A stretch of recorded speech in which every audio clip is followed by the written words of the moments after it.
ஏர் India விமான விபத்தை தொடர்ந்து சமூக வலைதளங்களில் ஒரு பதிவு வைரலாகி வருகிறது. அதில் சுற்றுலா சென்றால் பயங்கரவாதிகள் சுடுகிறார்கள், கோப்பை வென்றதற்கான கொண்டாட்டத்திற்கு சென்றால் அது கூட்ட நெரிசலில் முடிகிறது, பணி அல்லது விடுமுறைக்காக விமானத்தில் சென்றால் அது விபத்திற்குள்ளாகிறது, விடுதியில் படித்துக் கொண்டிருந்தால் தலையில் விமானம் விழுகிறது, வாழ்க்கை கணிக்க முடியாதது என கூறப்பட்டுள்ளது. இந்த பதிவு சமூக வலைதளங்களில் அதிகமாக பகிரப்பட்டு வருகிறது.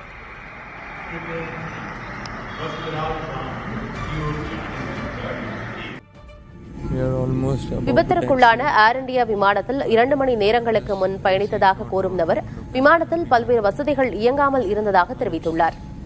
ஆகாஷ் வத்சா என்கிற அந்த நபர் தனது எக்ஸ் பக்கத்தில் விபத்திற்கு 2 மணி நேரத்திற்கு முன்பாக அந்த விமானத்தில் டெல்லியிலிருந்து அகமதாபாத்திற்கு வந்ததாக கூறியுள்ளார். அப்போது விமானத்தில் ஏசி இயங்கவில்லை எனவும் இருக்கைகளுக்கு பின்னால் இருக்கும் மானிட்டர்கள் இயங்கவில்லை எனவும் கூறி வீடியோ வெளியிட்டுள்ளார். அந்த பதிவு சமூக வலைதளங்களில் பேசுபொருளாகியுள்ளது.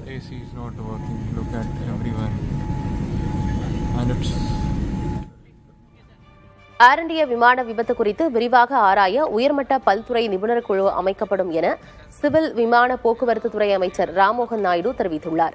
இக்குழு விமான பயண பாதுகாப்பை உறுதி செய்யவும் எதிர்காலத்தில் இதுபோன்ற விபத்துகளை தடுக்கவும் பணியாற்றும் என கூறியுள்ளார்.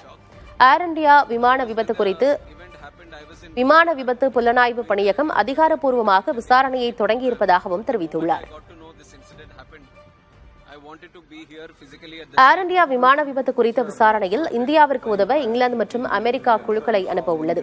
விசாரணையில் இந்தியாவிற்கு உதவ பல்துறை நிபுணர் குழுவை அனுப்ப இருப்பதாக இங்கிலாந்து பிரதமர் கெய்ர் ஸ்டார்மர் தெரிவித்துள்ளார். அதேபோல அமெரிக்காவின் தேசிய போக்குவரத்து வாரியமும் இந்தியாவிற்கு விசாரணையில் உதவ விசாரணை குழுவை அனுப்ப உள்ளதாக கூறியுள்ளது.